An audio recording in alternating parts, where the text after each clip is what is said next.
Kembali lagi bersama saya Dr. Arya. Kita ngomongin soal mental health. Let's go. Jadi belakangan ini sedang rame ya ini ya isu-isu soal mental health. Mental health itu sebenarnya apa sih? Kesehatan mental, di mana mental itu kan dalam keadaan tenang dan damai. Tidak ada anxious, tidak ada depression.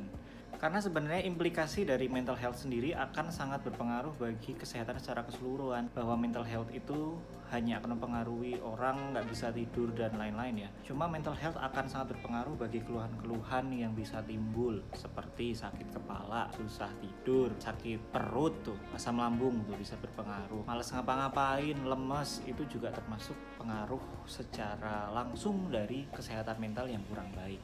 Dan masih banyak yang lain lagi sebenarnya. Kayak menstruasi yang nggak teratur, nggak mens itu juga dipengaruhi oleh status mental yang kurang baik.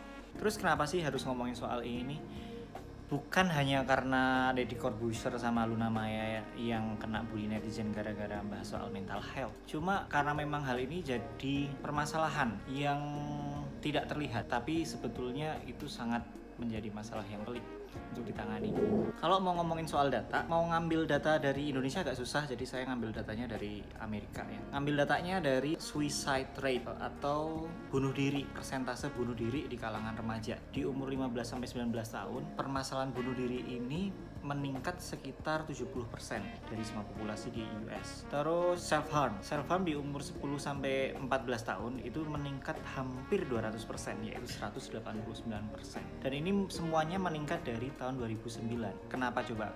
Mulai dari tahun 2009 ke atas, mulai banyak bermunculan sosial media. Kalau dulu kita ingat ada Mixit, terus apa lagi ya? Ada MIRC, habis itu ada BBM ya kan? Habis itu muncullah Facebook, muncullah Instagram, Twitter dan lain-lain. Apa kaitannya hal-hal tersebut dengan semua yang terjadi selama ini? Ya, sosial media punya banyak pros, punya banyak keuntungan, di mana di sosial media tersebut kita bisa lebih mudah komunikasi sama orang lain. Kalau kita kerja di luar kota, kita bisa video call sama orang tua, kita bisa ngupload sesuatu di Instagram sehingga kerabat, teman bisa tahu kabar kita. Di sosial media kita juga bisa promote campaign, bisa promote cause, bisa promote apa yang kita pikirkan seperti sharing seperti ini. Bisa nyari teman curhat, mencari ide-ide kreatif, sharing ideologi, nyari teman bisnis. Banyak sekali yang bisa dikerjakan di sosial media. Itu prosnya. Tapi sosial media ini seperti pisau bermata dua, coy. Ada pros, otomatis ada cons. Hal-hal apa sih sebenarnya yang menjadi consnya sosial media? Kalau kalian perhatikan orang-orang yang terlalu memikirkan sosial media itu lebih fear of missing out, pendekannya FOMO, fear of missing out. Jadi begitu kita lihat teman kita ngupdate pakai iPhone yang baru, ngupdate pakai tas-tas yang baru, yang mahal-mahal, kita insecure sendiri. Padahal apa yang dia update itu tidak seperti yang banyak orang lihat. Tapi hal ini yang bisa sangat berpengaruh bagi kesehatan mental. Isolation. Jadi setiap orang itu otomatis akan mengisolir dirinya sendiri kalau dia banyak memakai sosial media. Kalian pernah ngitung nggak sih? Ketika kalian itu ngeliatin Instagram, explore-nya, atau Twitter, atau TikTok ya, itu kalian menghabiskan berapa jam di kamar sendirian atau di rumah sendirian. Yang mana zaman dulu ketika belum ada sosial media, itu kalian habiskan nongkrong di warung kopi mungkin zaman-zaman dulu. Sekarang tergantikan dengan adanya ngeliatin Facebook, ngeliatin Instagram. Dan semua ini leads to depression and anxiety. Kalian cemas terhadap visualisasi terhadap tubuh kalian sendiri, terhadap kemampuan ekonomi kalian sendiri. Kalian cemas terhadap anggapan orang lain ke kalian. Kalian cemas terhadap gimana orang lain melihat hidup kalian gitu. Dan kalian nyoba bikin sesuatu yang fake. Nah, ketika udah mulai bikin sesuatu yang fake, update sesuatu yang bukan kalian atau update sesuatu yang tidak sebenarnya terjadi, akhirnya kayak gini mempromot semakin banyak orang-orang yang membuat updatean, membuat orang lain insecure gitu.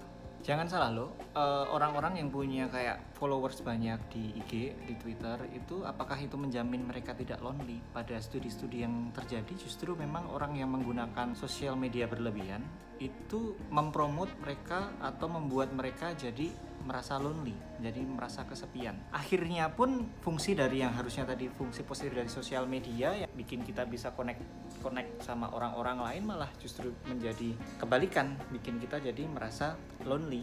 Nah, anxiety yang berkepanjangan akan leads to depression. Depression itu apa sih? Depression itu adalah rasa sedih yang sangat mendalam sampai kita udah nggak peduli sama yang terjadi di dunia luar. Akhirnya kita disconnect sama dunia luar. Kalau kalian mau tahu apa yang dirasakan orang-orang yang schizophrenia, ODGJ, itu yang terjadi mereka tuh sudah disconnect dari dunia kita. Apa yang di pikiran mereka banyak waham, banyak halusinasi. Mereka yakin bahwa mereka diomongin orang. Nah, kalau kalian melihat ODGJ di pinggir jalan, terus mereka marah-marah sendiri, ngomong sendiri, itu karena mereka yakin mereka sedang diomongin orang. Itu waham namanya waham siar. Waham siar itu merasa bahwa pikirannya dipancarkan dan semua orang tahu. Waham paranoid itu dimana orang-orang kayak mau datang membunuh.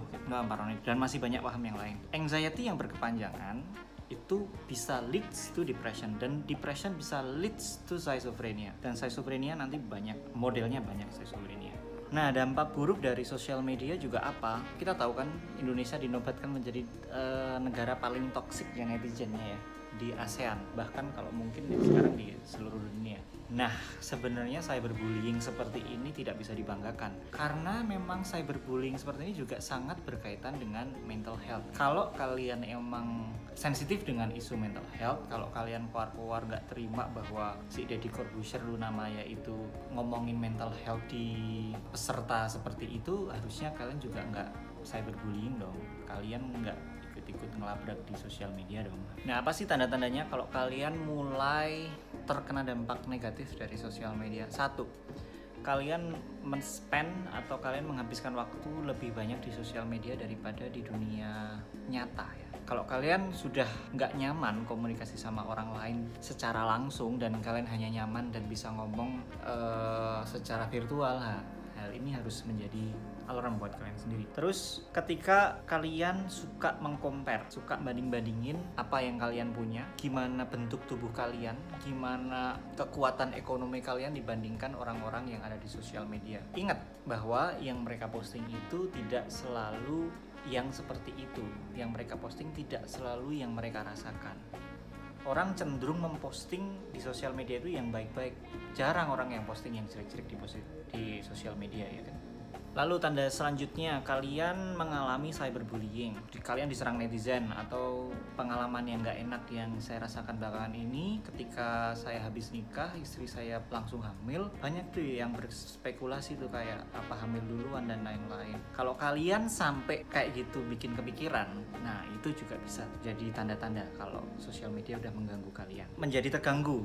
Kehidupan sekolahnya, kehidupan kerjaan jadi terganggu. Itu juga menjadi alarm yang harus kalian cermati. Bayangin kalau misalnya kalian lagi belajar buat ujian, terus ada notifikasi Facebook, ada notifikasi IG atau TikTok, terus kalian pause belajarnya, habis itu kalian nonton. Itu kan sangat mengganggu. Terus nggak punya waktu untuk self-reflection. Kalian hanya melihat refleksi diri kalian dibandingkan dengan orang lain. Kalian tidak mensyukuri apa yang sudah kalian punya. Habis itu demi untuk dapat likes, kalian melakukan hal-hal yang konyol atau melanggar hukum, atau kalian melukai orang lain, kalian bikin orang lain sedih, kalian merugikan orang lain. Itu juga sekarang yang banyak terjadi. Banyak video viral yang nggak jelas motivasinya apa. Ya motivasinya purely karena dia pengen viral ya mungkin ya. Kayak dia joget-joget di tengah jalan, kayak dia ngerjain orang tua, karena dia disrespect di kuburan, kayak gitu-gitu kan nggak penting ya, nggak jelas banget, dan itu adalah tanda-tanda mulai sosial media ini mulai mengganggu. Terus yang sering terjadi adalah terjadi gangguan tidur. Karena penggunaan sosial media atau ngelihat layar sebelum tidur itu akan mengganggu kalian ketika ingin memulai tidur dan mempertahankan tidur.